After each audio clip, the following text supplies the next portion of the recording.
Within the burgeoning community of trail enthusiasts and mountain bikers in St. Joseph and across the region, a new moniker for the city has grown in the 2 years since the first portion of the massive River Bluff Trails Park came to life.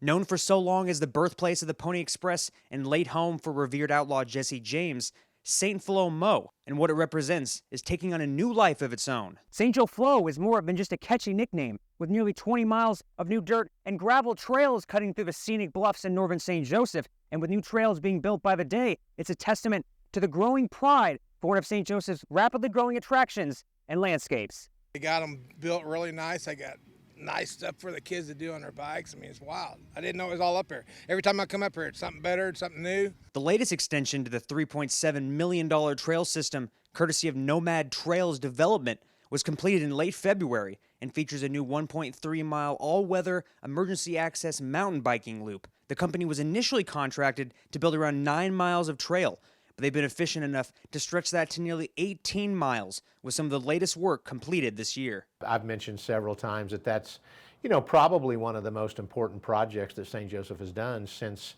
it created the park system back in the, in the 19 teens and 20s. The scale of the trail system and its scenic terrain isn't only igniting and growing a passionate community of local bikers and trail enthusiasts, it's boosting tourism and bringing people in from across the country who hear stories about a hidden gem among trail systems in the U.S. I mean, it's undeniable that it's attracting hundreds of people a week, thousands of people a month.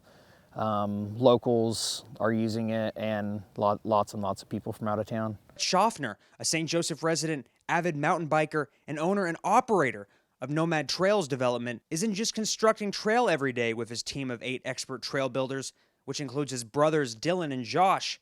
He's rooted himself in the community since arriving 5 years ago to work on the project.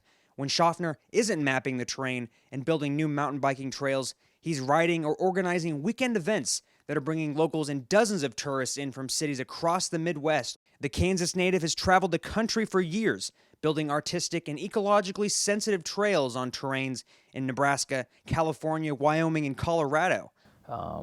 We've had lots and lots of states visit here, and they're slowly getting the national reputation for this is a place that needs to be ridden for mountain biking or explored on foot. With interest in the River Bluff Trail system now at an all-time high across the region and expanding, Schaffner has high hopes for St. Joseph to potentially become a prime destination for large state and national events.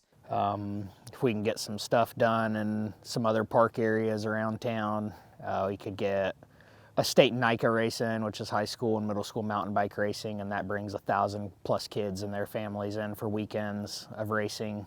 Kempf, Schaffner, and dozens of other officials and trail supporters are turning their attention now to expanding and enhancing this year's upcoming River Bluff Trails Festival to attract an even wider audience. Kempf recalled a recent and telling story he heard from the officials at the 139th Airlift Wing, where during a training exercise at Rosecrans, a number of service members traveling more than 4,500 miles away from Sweden showed up with more than just their military gear. And when their plane landed and they started getting off the plane, several of them walked off the plane with their mountain bikes because they had heard about the new River Bluff Trail system. Cameron Montemare, News Press Now.